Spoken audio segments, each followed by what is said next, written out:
Whether you keep them in your home or love to see them in theirs, these are the creatures that bring us all together. Reptiles. We're going to be delving into the experiences of reptile lovers from around the block and around the world. This is the Reptile Talk Podcast.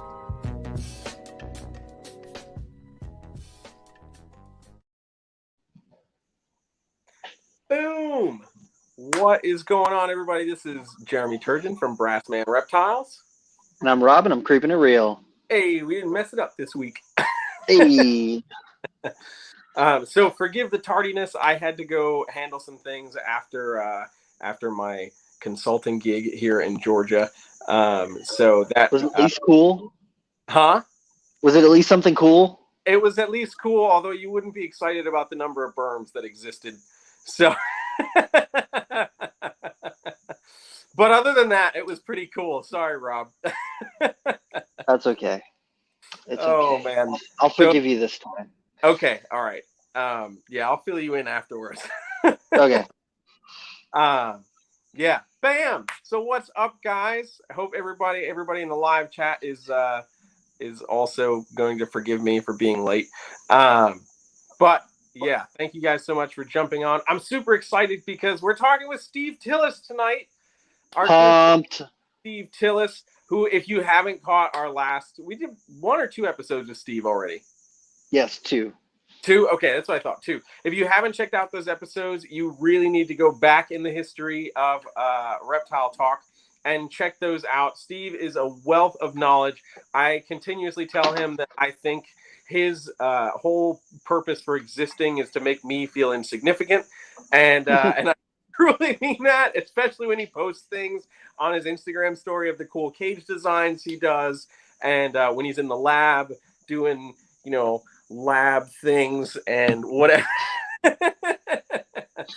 But so I'm super excited. So today we're going to talk with Steve primarily just about reptile stuff, just about snake stuff, his snake stuff, what he's got going on. Yeah. Tillis. So as always, you guys, before I bring Steve on, we'll highlight this. Jay Muller in the house, throwing it out with the first super chat of the evening. You guys can certainly super chat in the comments. It will kind of dictate where we go. We'll highlight you guys. Of course, thank you for your generosity. And yeah, we're going to have a great time. So let's get Steve on and let's make it happen. Boom, there he is. There he is. Awesome. Thank you guys for having me. Hell yeah. Hell yeah. So, it's been a minute. I think real quick, I'll do a quick 15-second blurb here. If anybody doesn't know the history of Reptile Talk, the OG Reptile Talk existed with me and Steve when we were hot shit teenagers. Yeah, no kidding. I realize that I always I don't listen to your podcast live. I always go back and listen to it at 1.5 speed. And so I always forget that you guys don't talk super your theme song is always, I remind myself that it's slower and that yeah. That's smart though. You could probably get through more of them in a shorter amount of time. Oh yeah. No, I burn through podcasts in the lab, so. Hell yeah. Hell yeah. Oh man. Dude, well, I'm super excited that we get a chance to talk to you and specifically talk about what you have happening over there in your wonderful world of a lot of baby snakes. Yeah, no kidding. Yeah, it has definitely been just a weird year on a lot of different levels. So, it was a banner production year, and then, in combination with some of the FWC law changes here, I'm having to make changes in my facility to, kind of keep my existing large constrictors. So, yeah, it's definitely been an interesting year. Yeah, absolutely. I can only imagine. So, I guess we can jump right in kind of on that. So the FWC rule changes definitely affected you, and you had to do a whole lot of changes to your facility. So what were some of those changes that were maybe the most extreme things that you had to do? Yeah, so at the base of it, so the law change was prompted to kind of address tegus and iguanas in the state, and certainly as it pertains to tegus, that is something that is needed addressing in the state for quite a while. Yeah. But what they kind of did in the process of sweeping up with that is they got rid of what was the conditional species program, which was the large constrictors and stuff like that. which has allowed kind of commercial applications of some of these species in addition to education and various options, even like that.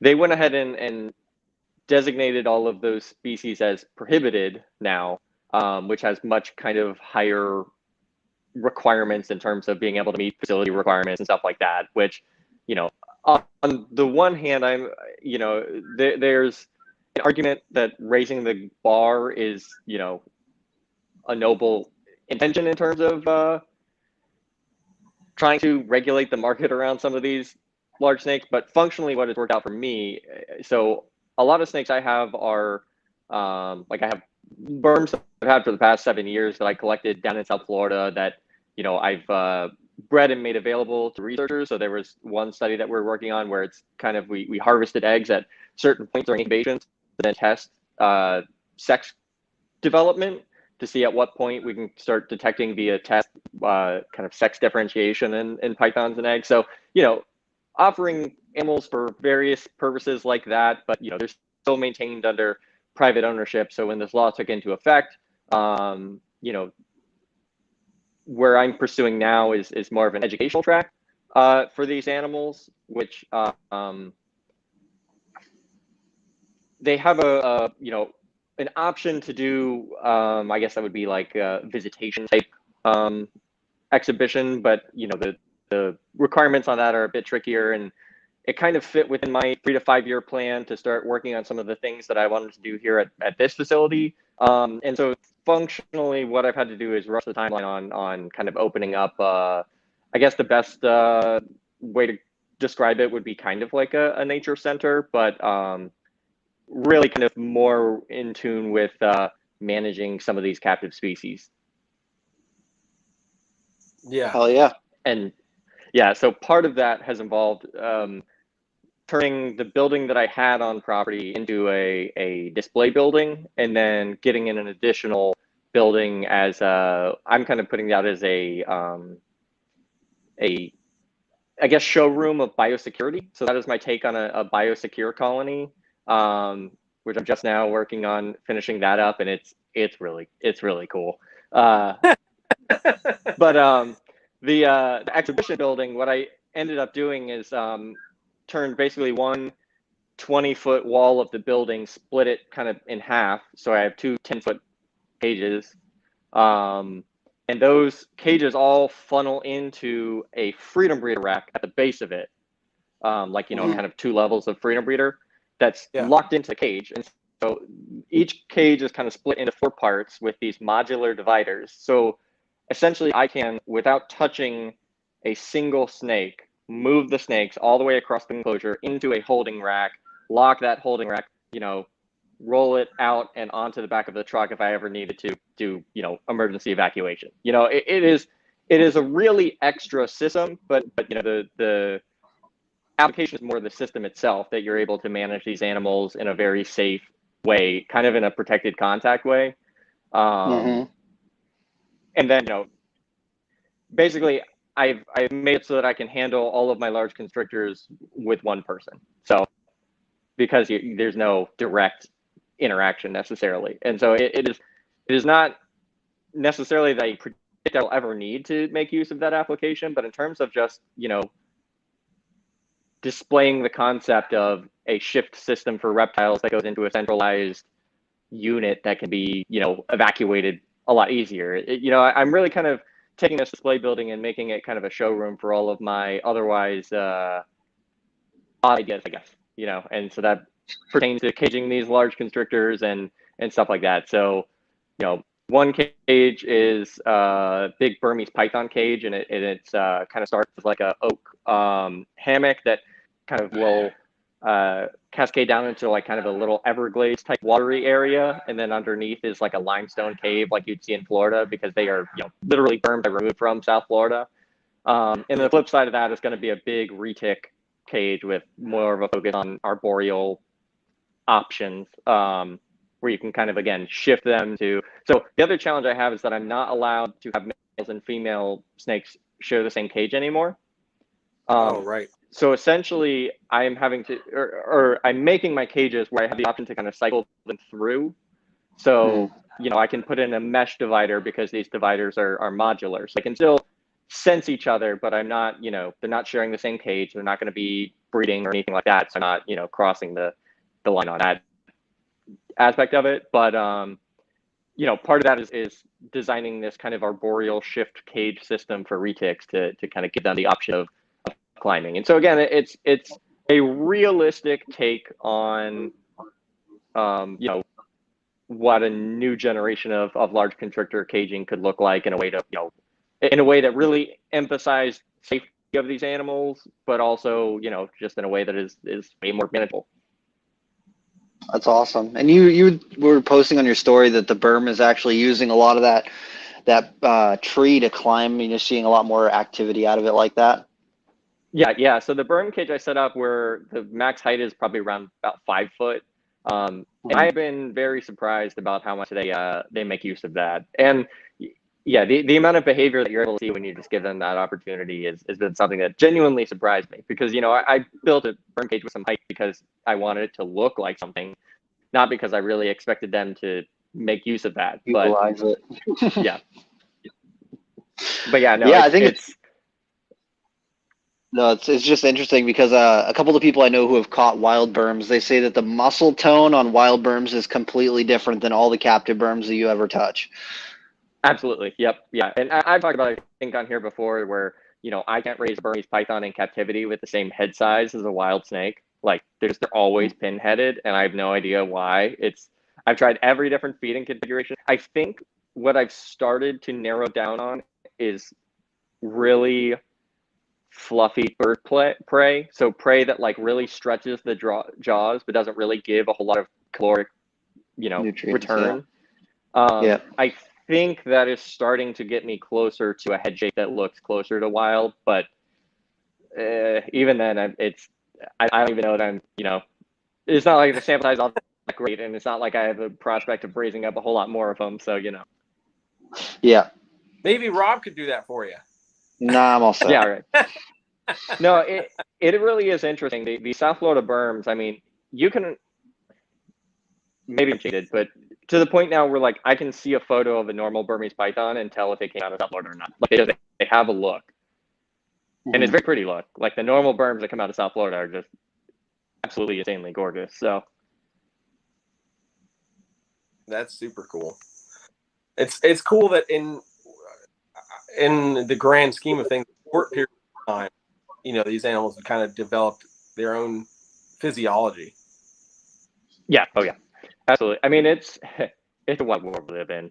Florida especially is, just the epicenter of a bunch of weird clashing species. So oh, that's but crazy. Yeah, it's been pretty cool. So I've also kind of put new concepts in terms of maybe new way of rack producing animals and stuff like that. Really kind of leveraging some of the next steps in husbandry that kind of is looking for an in-between path of, there's a big push right now for bioactive and naturalistic setups. And, I think that's a really good thing. And I would really like to see what that kind of looks like when applied at scale. And that's really kind of the idea niche I feel like I've carved out for myself. Mm-hmm. Hell yeah. Absolutely, dude. It's interesting to see the amount of people that are hopping onto the isopod like train and really getting invested in not just like, oh, I just got some like dwarf purple isopods. They're getting like 10 or 20 different species of isopods and all breeding all the different kinds and everything. Yeah, I think I'm at like 40 some odd either species or types. Yeah. There's a lot to like about isopods. There's a lot to like about them. I think there's a lot of excitement around them, and I think it's justified. Hell yeah. Hell yeah. It's like a beta fish that you keep in dirt, True. My favorite type, what are they? The Bolivari, I think they're like big and yellow and super prehistoric looking. I did not do well with them. Like they were one of the few I had that like did not do well for me at all, unfortunately. But they were just, it was like don't know, just holding a fossil in your hand. It is so absurd. Hell yeah. Because I mean, they max out at like 1.5 inches or something like that, which is like, it's a sizable creature to have on you that looks like a living fossil. True. You got a little trilobite just cruising in your hand. Exactly. Hell yeah. That's badass. Hell yeah. Okay, so this year has been an amazingly successful year for you. You might say too successful.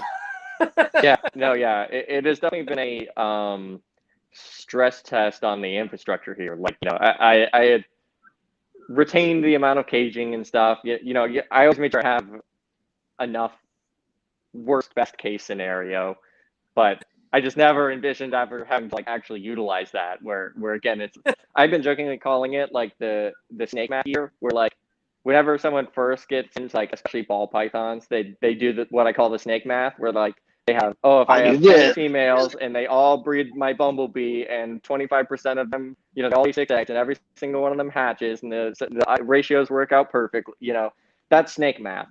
But that actually happened to me this year. And in the 11 years of that I've been doing this, I've never had anything like it, where again, it was literally 100% of the blood pythons I attempted to breed this year bred, even the ones that like halfway through the season, I was, quickly counting the ovulations and trying to backpedal on some of these females. But, they almost all had good clutches except for the ones that I backpedaled on that had, maybe half slugs or so. But like everything else was like, 12 or more beautiful eggs, and they all went full term in incubation. And then it got even more absurd because, most of my pairings are kind of like either new stuff I'm trying to prove out or new combinations. I try and keep a purpose with all of my breedings. So yeah, a lot of them are kind of long odds on some Mendelian genetics, and then it just, even the Mendelian genetics were like not only like I do head to head, and it would be 40% visuals, like just absurd ratios on everything. I was like, I produced the Mocha Granite Borneos, which is like a 1 in 16 odds, and there was like 4 of them in like out less than 20 eggs, like just absurd, just crushing it. Just shouldn't ever happen. Yeah. So it's been a fun year, and I've been able to really produce some outstanding stuff, some stuff that, and I try and be humble when I say it's outstanding, but I say that in a sense that like a lot of these projects I've kind of given up a lot of hope for, and so when you cut the egg and it is like 10 times anything past you're expecting, that's so cool. It's just the the animals kind of put you in, give a return that you weren't even expecting. Yeah. Hell yeah. Yeah, absolutely.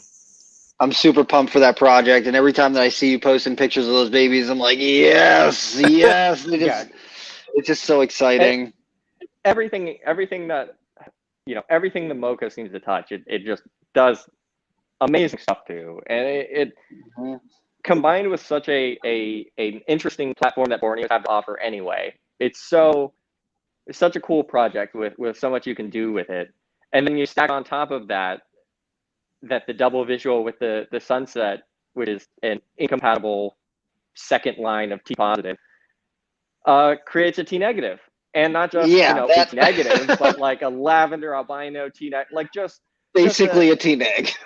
Basically, it is just such a beautiful, ridiculous animal. And again, like that's not even something you can think to hope for, that like these 2 T positives are going to compound into a T negative. So it just, it's so cool. Dude, when you sent me the pictures of that thing in the egg, I was losing my mind. I was like, what the hell is that thing? Why is it so incredible? I cannot wait to see it when it's like this big. Right, yeah. I didn't even do the math that it was a T negative until it was like all the way out and crawled over a sibling. And I was like, oh my God, you have red eyes, like straight up red eyes. Because that happened to that point. I was like, oh, that's a really weird animal. I don't really know what's going on with that. And then it just kind of clicked. But it is interesting. If you want, we can spend some time talking about albinism and hypo and all that jazz. So Yeah, for real, because that's one of the things that I get people constantly asking me when it comes to Yeah. blood pythons and albinos is, well, what's the difference between T positive and what's the difference between T negative? Why do they have the T positive and T negative? Are they not albinos? And it's like, oh, here we go. They're just gonna spend the next 5 minutes, and then they're Yeah. probably gonna be like, okay, so it's not albino, and I'm like, okay, never mind. I don't. Yeah. So for me, how I've kind of rephrased thinking in my mind is I kind of think of the whole thing as a melanin spectrum now, where you have like at the you know one extreme you have like a hypo, which is like well yeah. So one extreme you have the hypo, at the other extreme you have the T negative albino, and then maybe somewhere in the middle is a T positive. And so you can kind of think of this sliding scale of melanin production, and so you can slide it to a point where it's like halfway between a T positive and a T negative, and you get something like a lavender albino, or you can have various shades of caramel albino with ultra ball pythons and stuff like that. And so I kind of, if you think about, so it's called a melanin production pathway. It's not how to make melanin. It is a pathway of all the things that go into making melanin. And there's a lot Mm, of knobs and dials and stuff that you can shut off or reduce the efficiency of, all the way down to the ultimate molecule, which is tyrosinase, which makes the melanin itself. And so we kind of get these arbitrary distinction of T positive or T negative, standing for tyrosinase albino. Um, but that's not actually describing if the albino has tyrosinase itself. Like it could have a perfectly functioning tyrosinase molecule that just had some mutation occur early in the pathway where some critical component isn't delivered that tyrosinase to be able to make melanin. And so functionally you have a T negative albino, even though tyrosinase is still there in the animal. mm-hmm. Same thing with a T positive albino. Like we know some melanin production is occurring because it's not, it doesn't have red eyes. It has some color. Right. But something is not working in all the ways that it should. There's some knob somewhere, some critical component that is not making it downstream in such a way to work at full efficiency. And so you can kind of scale that all the way back to hypo, which you can kind of think of as a like a really, really shallow albino. Mm-hmm. So if you think about it, like hypo doesn't really tend to have much of an effect on stuff. Like hypo doesn't have much of an effect on stuff that doesn't already have a bunch of black in it. Like you think of a hypo bumblebee, it doesn't look the same as like a hypo cinnabee. Like, it's a shallow albino. It needs the melanin to be able to reflect whatever change. Whereas like Whatever a the T change negative is, yeah. albino cinnabee, a T negative albino bumblebee, an albino ball python, they're not going to look as drastically different as the hypo quote unquote shallow albino. And so I've kind of placing arbitrary distinctions, relating this all back to my Borneo project, is I consider like the mocha to be a more shallow type of albino. So it's closer to the T positive hypo end of the spectrum. And because of that, the individual variation of the animal that it's being expressed in has a huge degree of what that animal looks like. If it has a bunch of black, it has a really distinct shade of purple. If it has, something a little bit more faded, so it's you're able to see the distinctions in melanin way more, just way more variation compared to like the sunset, which seems to have a bit more tighter range of colors expressing, which might be maybe a less shallow albino because you're not seeing that same, the input melanin that animal would otherwise have if it weren't albino is not playing as big of an expression in terms of how the albino actually looks. Yeah. And so you can kind of think that both of these albinos are messing with the melanin production process at two mysterious black box steps. And combined, the effects are not enough to make melanin at all efficiently. Mm-hmm. So the way I've kind of described it is that like you can think of like a big oil pipeline that has like dozens and dozens of inputs coming in. And all we're really seeing is how much oil is coming out of the end of that pipe. And so, Yeah. if we see it go down a little, it's a hypo. If we see it go down a lot, it's a T positive. If we see it shut down entirely, well, the tyrosinase melanin factory clearly isn't doing anything, so it's a T negative. And so, if you kind of think of it in that context, and you have at some point these two albinos were able to shut down two critical steps, which in combination was enough to fully shut down the melanin oil production pathway. And the end result is, it's negative albino, which, on the surface level might appear confusing, but if you really think about what you're doing, which is fiddling in the melanin production pathway at two steps, it's not perhaps shocking that in combination that it really just goofed up the whole process. Yeah. And I feel like a lot of people, they just look at it like, oh, it was a T positive albino and a T negative albino. It's different. And it's like, well, if you look at it on a deeper level, I think it's a very appropriate that it happened in Borneos, because if it happened in red blood pythons, people would be losing their minds. They'd be like, this doesn't make sense. People in Borneos are like, Borneos, they're just being weird. They're just being Borneos.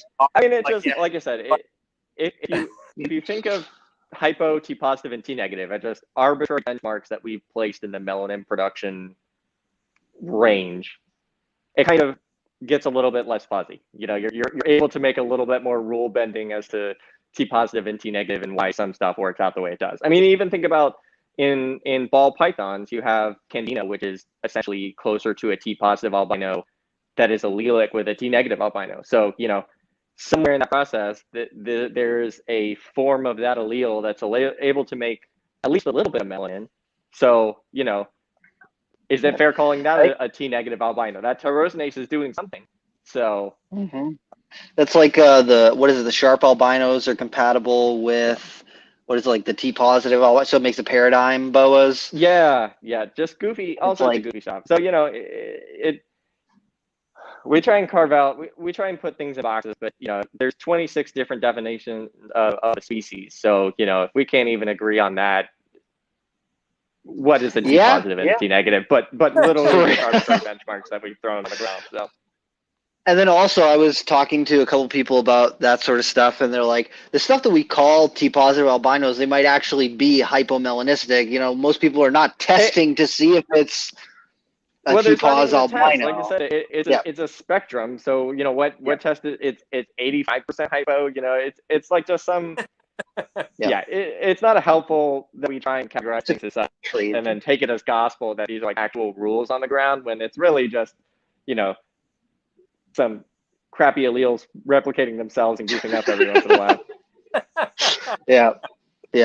But if you come from the world of like, oh, this is a incomplete dominant ball python trait, this is a T negative, or this is a albino ball python, and this one is a caramel albino ball python.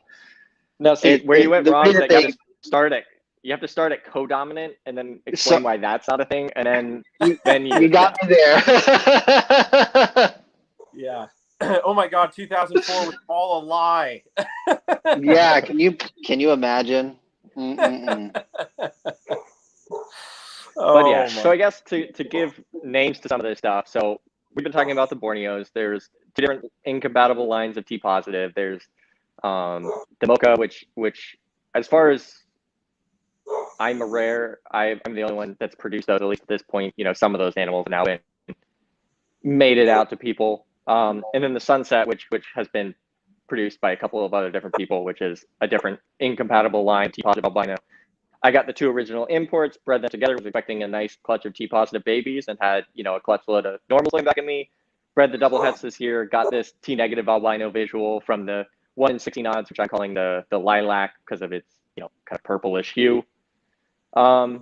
And then with kind of some of that Mocha project, I was able to also produce Mocha granites this year, which we talked about, and then the Mocha ultra platinum, ultra bright, whatever distinction you care to make between those two. I just call them ultras. Entities. People get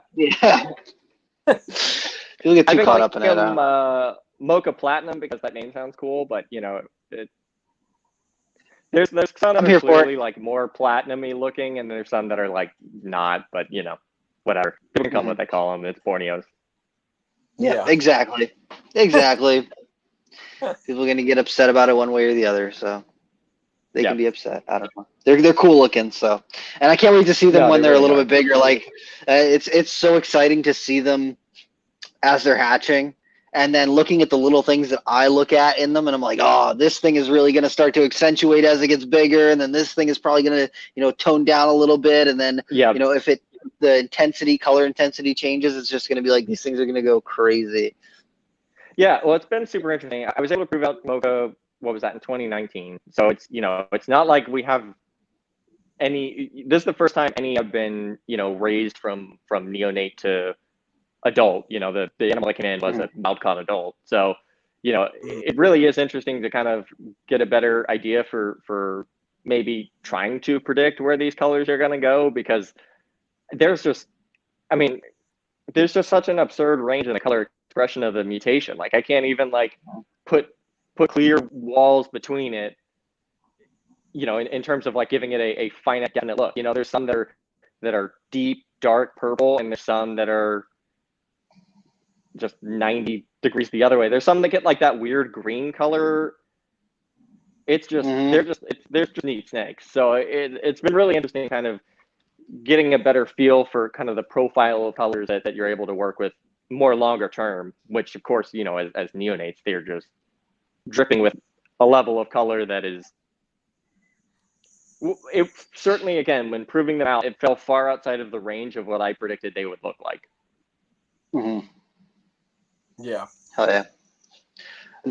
But literal excitement, watching this come and the first round and then the second round has just been super exciting for me. Scooping up those first ones, they just keep getting better and better and better and better. And seeing these next ones, I'm just like, oh man, these things are going to be even cooler. Yeah, it's just again, it's absurd, and it's such a long time coming. This was definitely a project that I worked from ground zero on establishing, and that it takes so much time. It takes a lot of effort. It takes potentially a lot of heartbreak. That these are not necessarily easy tasks to accomplish. I mean, don't get me wrong, it's not rocket science by any stretch of the imagination, but it does take some effort to get these animals desensitized and acclimated to being on the opposite side of the world. So, and then to breed them together and get a bunch of double hets and be like, oh gosh, this was the start of a project, not the end of one. Exactly. And you're like, crap. I have a lot of holdbacks. It worked out. It ended up just, the payout was more than worth it, but man, that was certainly a bummer clutch at the time. I mean, nothing's ever a bummer, but it was certainly the most disappointing at the moment. Yeah, of what I was expecting and thought to have, justifiably expected, because there was really 2.1 T positive Borneos that came in. I got the lone male, which ended up being the mocha, and then the other pair went to someone else who bred them and got a bunch of T positive albino babies that you would expect to have happen. And then that male died, so I ended up with that female, bred it to my male that came out of the same shipment, same time, same everything. That was knock battle. And looking back at it, the adults look very different from each other, but it's Borneos. What else is new? So yeah. Yeah, man. I remember seeing the ones that Michael Cole had, the sunsets at Tinley. I just remember looking at him and being like, man, it's just not what I had hoped for in an albino Borneo. When I saw the original T-neg albinos, I was like, okay, those are really cool. And then nothing really came of those initially. And then seeing the first pictures of T-positive albinos, I was like, maybe they'll be okay. And then I was like, Borneos, you just got to see them in person. Yep. And then I saw them in person, and I was just like, was not really, what I was hoping for. But talking to everyone who's seen the first, T positive albino red blood pythons that came out, they're going, okay, well, after 10 years or a couple, 3 generations of selective breeding, you can pick for better color and all that sort of stuff. And I was like, maybe, but it just, you really are starting from zero. And, I definitely don't want to badmouth at all on sunset stuff. There's still a lot of directions people can take that. And it definitely is a different tone of albino. It's just a different snake. And obviously a critical necessary component to making the T negative. So T-neg, we'll see. I'm excited.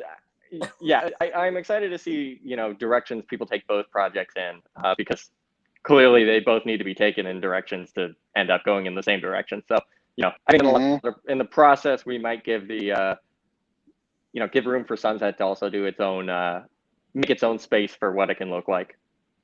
Absolutely. And I already know there's a couple people who have got like ideas where they want to go with the Sunset projects, and I'm really excited to see where they go with that. And then, it's not. Oh, go ahead. It's not dissimilar to what I feel like T positive and T negative red bloods, where like there's some directions where you can take those two morphs and end up with very different places, and some of them look better than others. Like there's some things I would breed into T positive to get a certain type of look that I don't think would look as well in T negative, and kind of vice versa. So it's picking your paint, Mm-hmm. It's like the T positive albino ivory blood pythons as opposed to the T negative ivories. The T positive ivories look awesome. They look really, really cool. And as they get bigger, they just get better. And then most of the T negative albino ivories, I was very underwhelmed with what I was like, oh man, it's going to be white with like red bricks. And then you see it and it's like a off yellow snake with like a whitish, and it's just like not. Man, that one was a goofy one too, because like that's what 90% of them look like. But then every once in a while, you'd end up with just a traffic. See one that's yeah. And then like the just got one. Yeah. I had the one that looked damn close to leucistic. Mm-hmm. Mm-hmm. Like it had very low pattern black and was a lighter color ivory. So like that combined, it was like a base white color with not a lot of black turned white in the T negative. So it was just really close to a Lucy blood. Yeah. So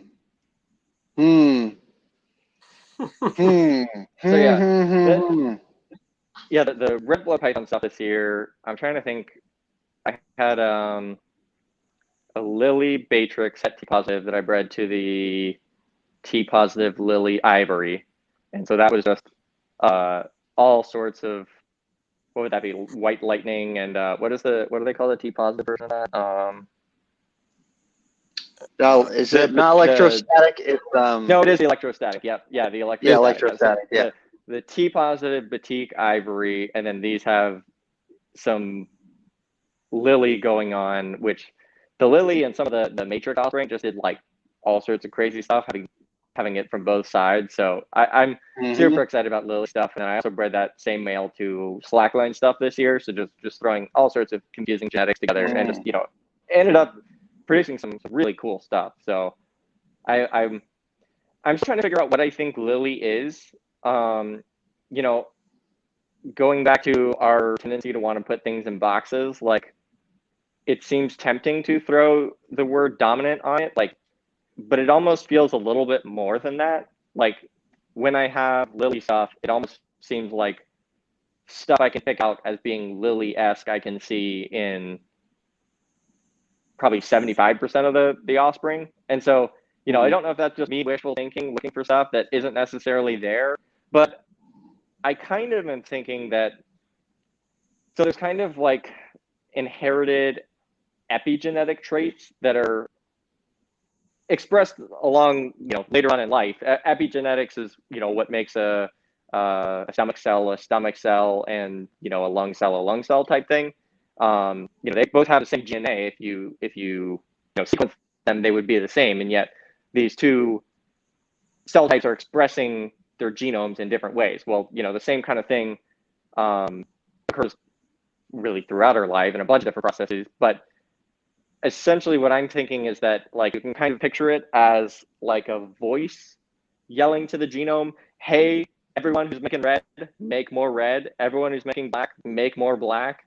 And what is inherited is not the make more black gene, make more red gene. It is the voice in the past to most of the offspring that is, given the thumbs up on making more red and more black. And so it's kind of just ramping up the production that is already occurring.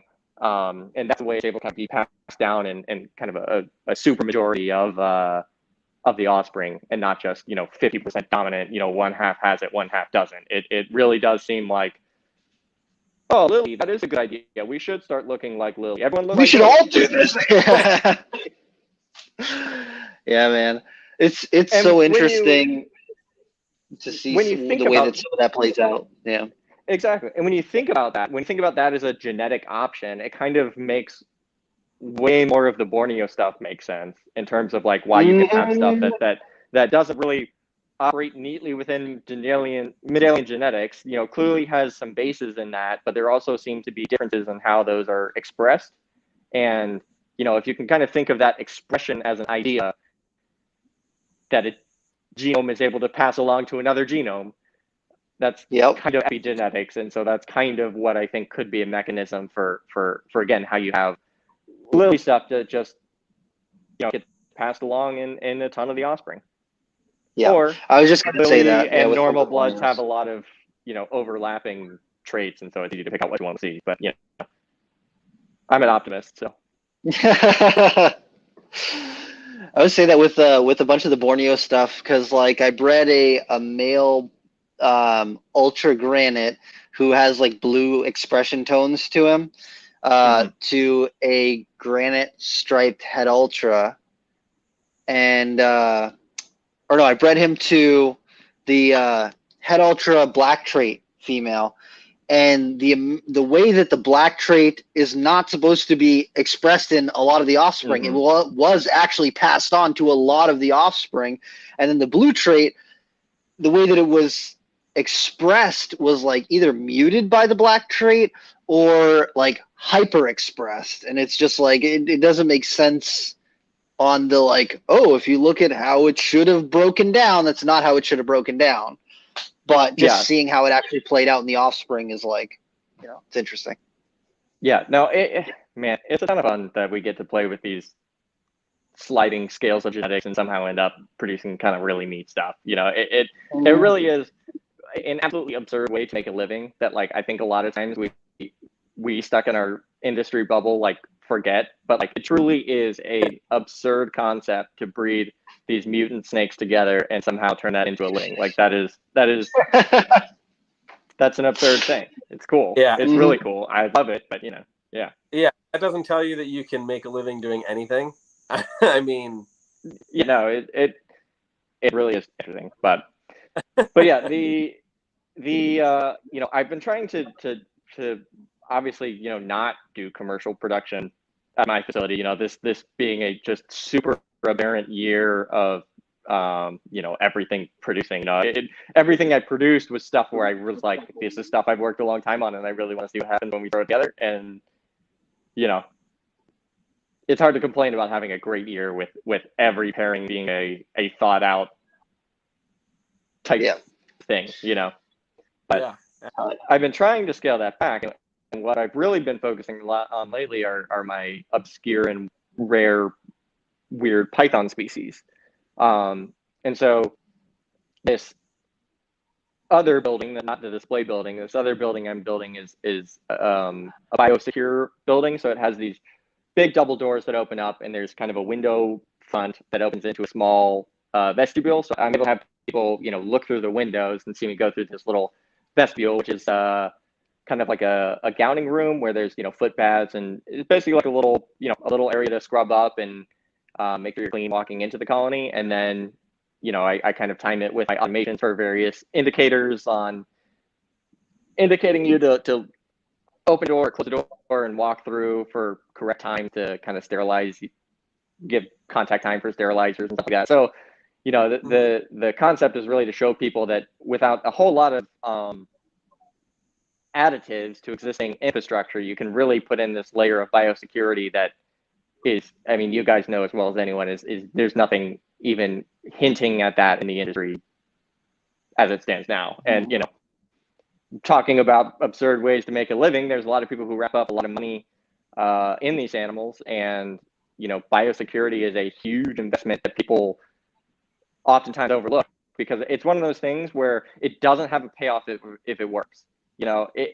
If biosecurity works perfect, your colony is extremely boring, and there's no reason to have biosecurity because there's no path.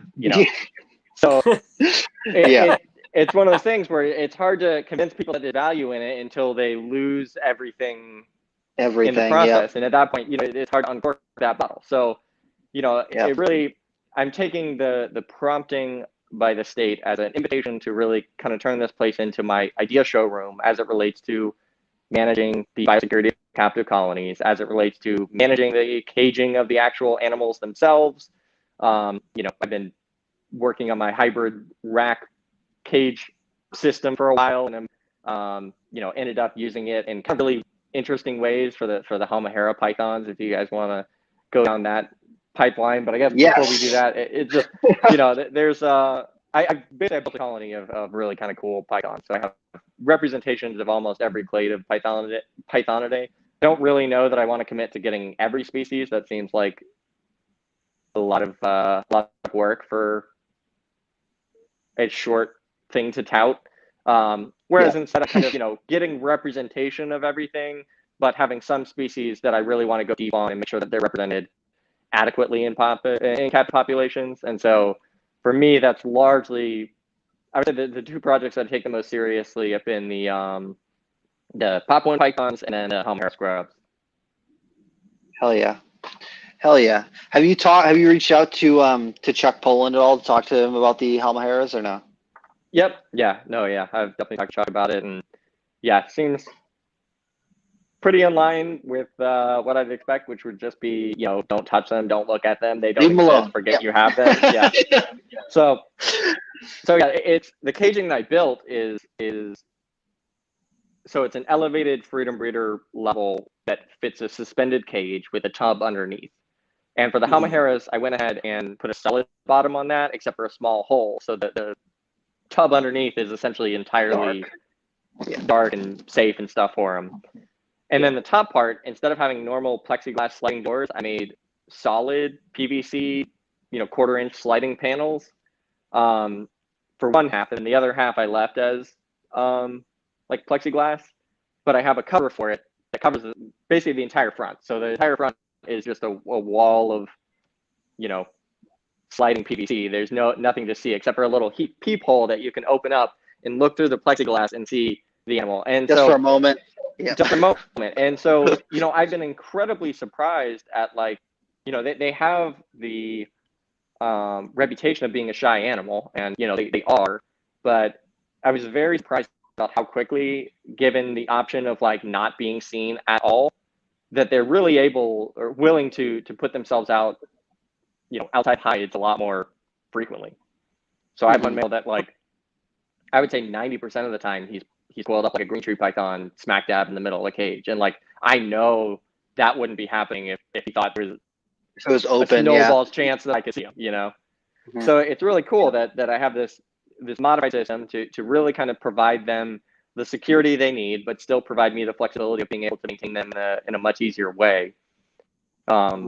And so again, I'm able to I have this cage essentially split into two components, the top part and the bottom part. And so, I'm cleaning half the cage at the time. So I never even, I got these animals, I think since April is when I first started getting in the homes. And I've not touched them since putting them in the cage. My fingers have not physically touched a python since putting him in there. Yeah, I mean that's pretty much what it takes. Yeah. And at this point, they pretty much all eaten, and so that is a huge relief for the species. It definitely is. And I started getting into scrubs close to 2 years ago now, where I started with some neonate captive Hashimoto's to kind of dip my feet into the species, but on animals that were of a solid enough background that I wasn't really having to lean on skills of establishing them. And then creeped on up to some of the bar necks and stuff like that, which you are working with, trying to establish some of those animals. Now I have a Highland pair represented, but then finally at that point felt like I'd done enough work with wild caught scrubs to kind of get a feel for what stresses them, what doesn't, how they like to use a cage, how I can provide that in a way that doesn't, sacrifice either of those two parameters, I guess. And so, then decided that it was worth taking on the challenge of Halmaheras. And, you try and find the smallest animals you can, which, really you're left with really what's available. So, it's wishful thinking more than it is anything else, but you still do your best. And yeah, just super happy with the group I have. Just so much variation, and they're very neat pythons. They're very pretty, but in a way that's not as flashy as some of the other scrubs. Hmm. Now, is Florida considering Tracy Eye as like grouped under Amethystina or no? As far as I'm aware, they are not, but I've not asked for explicit I don't want to clarification ask. on that. Yeah. Obviously I include them with my species inventory and stuff like that, and they were, so yeah. Okay. I was just curious because yeah, I'm not sure. as they That's break kind of those one of those down. things where I would rather than ask, like probably try and apply for a permit and kind of just see how it goes. To bring some in potentially, but at this point, I still microchip them and, like I said, include them on inventories and stuff like that. But the fact that they were willing to explicitly label King Horneye as being different from Amethystina would, in my mind, indicate that the same distinction could have been drawn between Halmaheras if that was something that they felt was necessary. Yeah, I think it's interesting because I've had a couple conversations with people recently where they're like, oh, they're not different species, they're just different localities. And I'm like, you can't look at a barnack, like a sarong barnack, and look at a Merauke and tell me that it's the same species. It's just not. I mean, they're just not.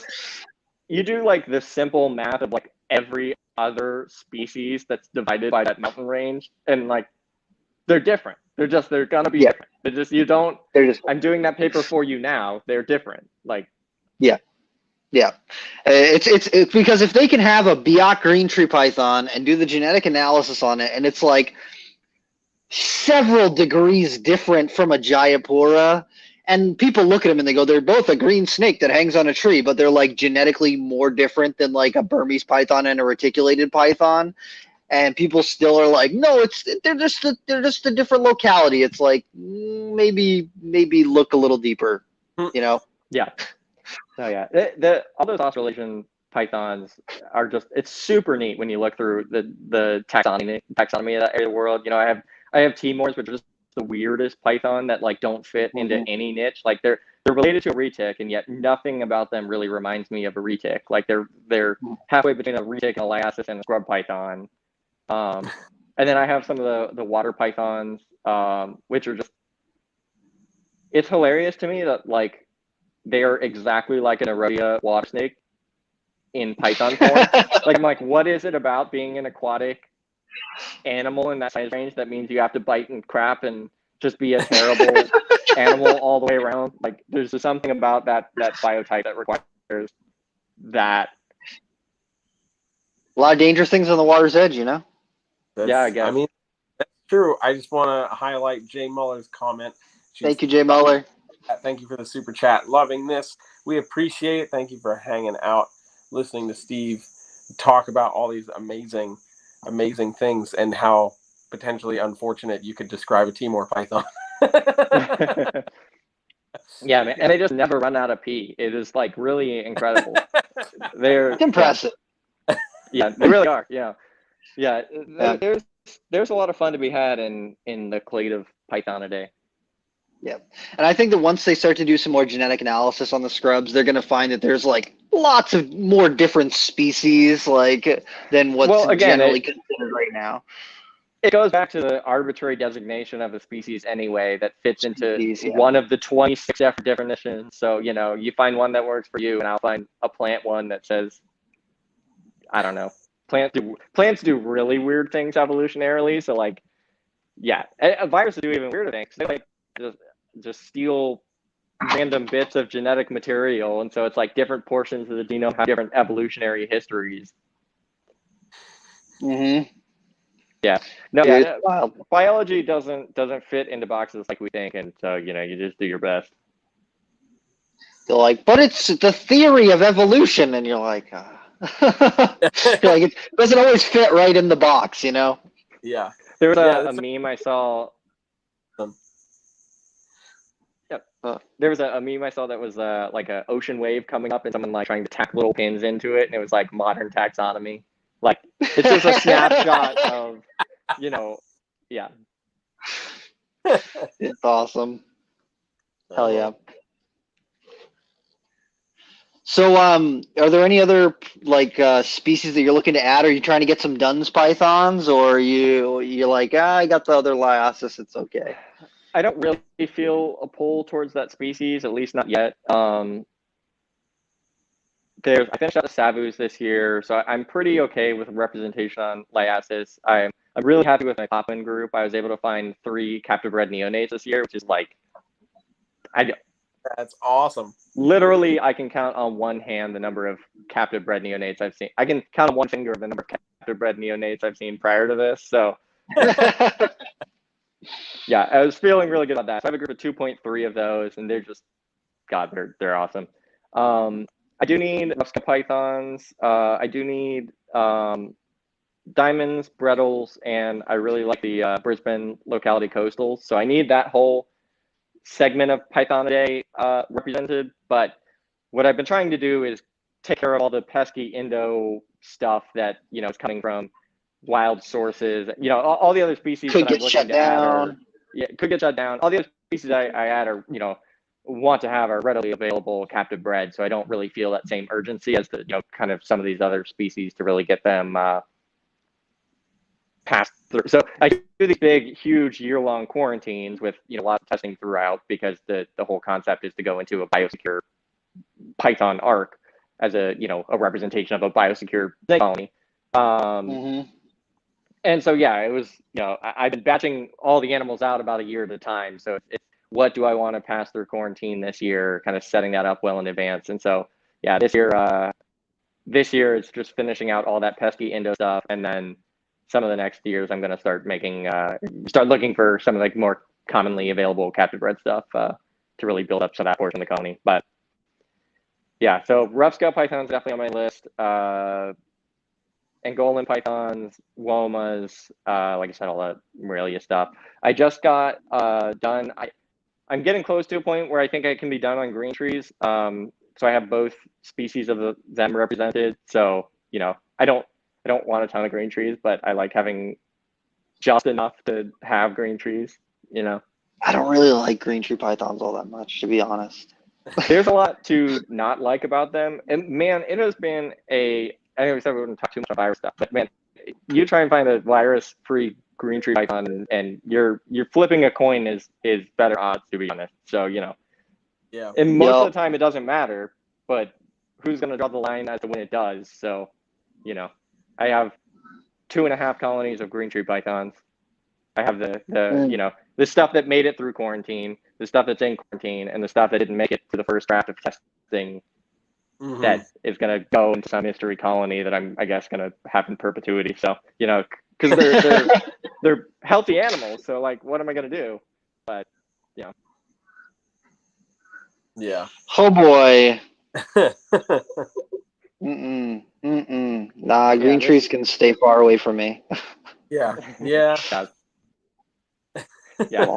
I mean, a lot of these viruses seem pretty species specific, but at the same time, it's these are dice that you're rolling on that we have no idea what the real odds are on. So do that knowledge as you will. Pretty much, man. No, thank you. I'm all set. Yeah, not necessarily a gamble I'm willing to take there. Yeah. Green trees are cool. They're not that cool for me. Sorry. Yeah. I mean, like I said, so 50% have been positive, but of that, I think I've only lost one. Like, I've only had one develop an actual RI, and it ended up dying from it. So I had one that was wheezy for a week and then shed and was fine. And I have one that was like, damn, I really thought you would not be positive. So. Damn. Damn. Oof. Yeah. Oof. That's it's a lot for me, man. Yeah. No. Yeah.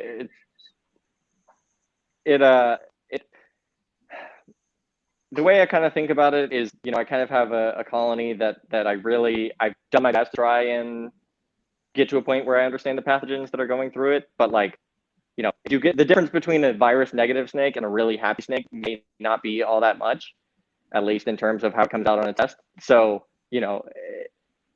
I'm at a point where I have a building full of really happy snakes, and then I have another biosecure building that anything going into it was given a huge quarantine at the beginning of it, testing with the intention of going into a sterile colony, or it was born in that room, having never shared a room with any of the adult parents. Everything else, and at the end of the day, your safest option on biosecurity is just to split your neonates away from your adults. Like if you're, at the end of the day, that alone is a good place to start in terms of drawing a line somewhere.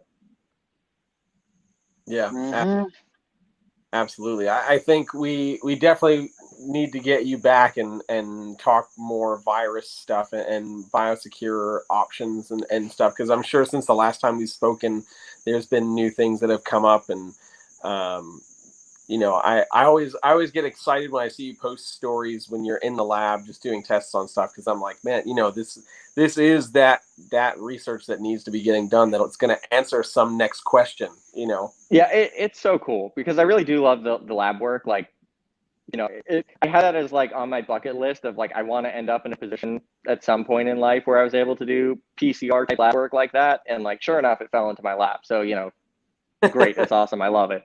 So I've been really super distracted on getting the facility renovated and stuff, but I'm getting really into the semester now of going deep on some of the lab work. So yeah, that's really going to be starting to ramp up, and really at the portion of where I'm at of my PhD now, it's really about scaling that up to really.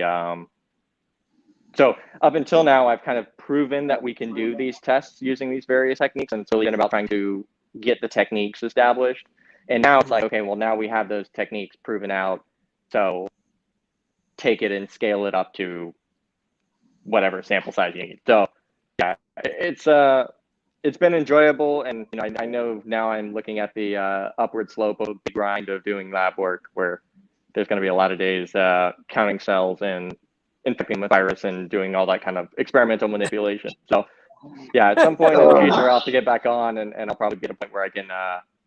Right now, I can tell you kind of how we did stuff, but not what happened when we did it. So right, yeah.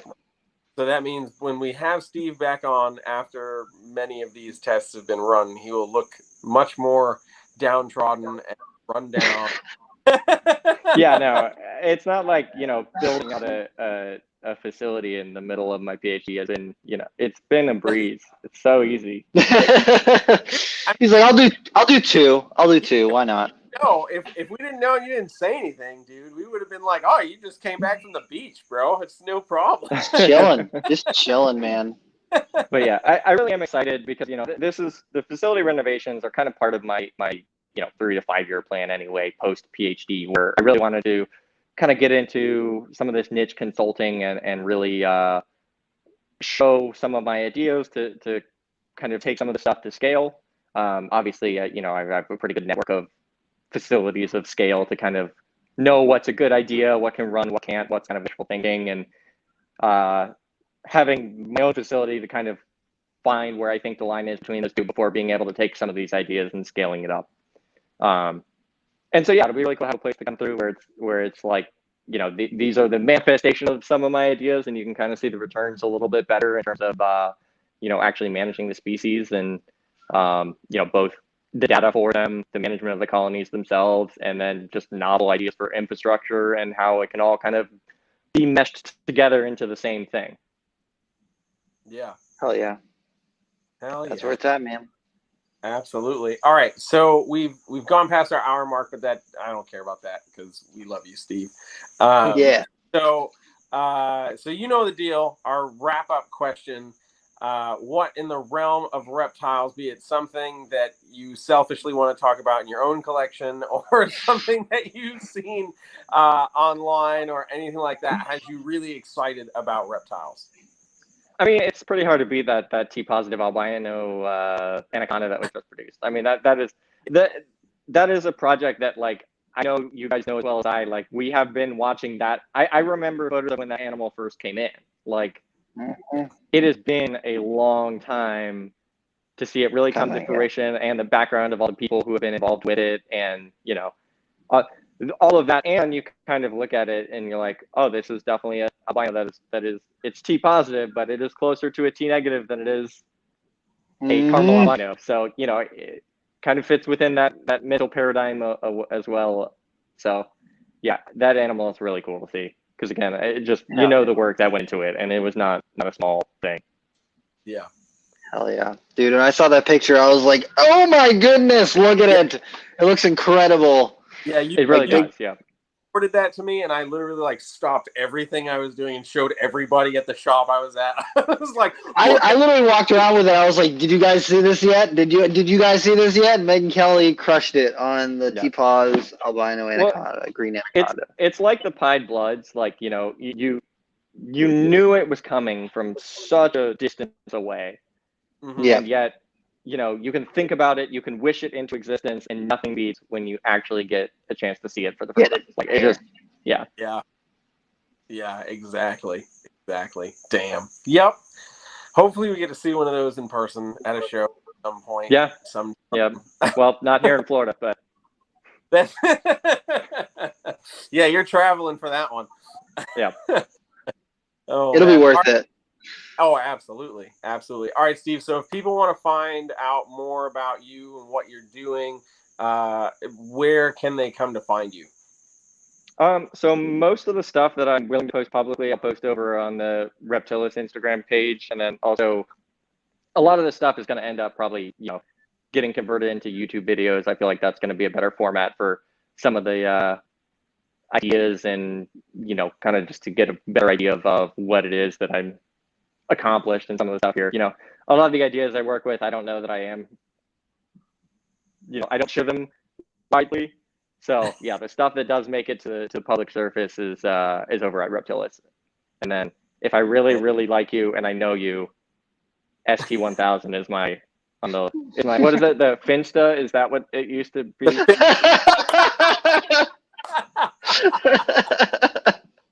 Yes, 100%.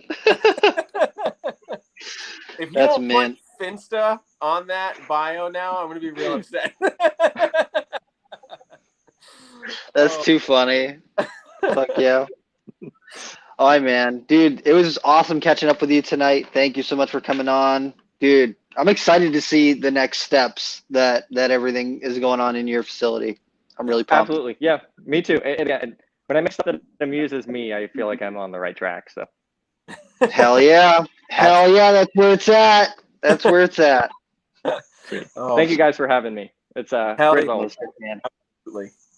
I'll have to do it again sometime soon. Absolutely.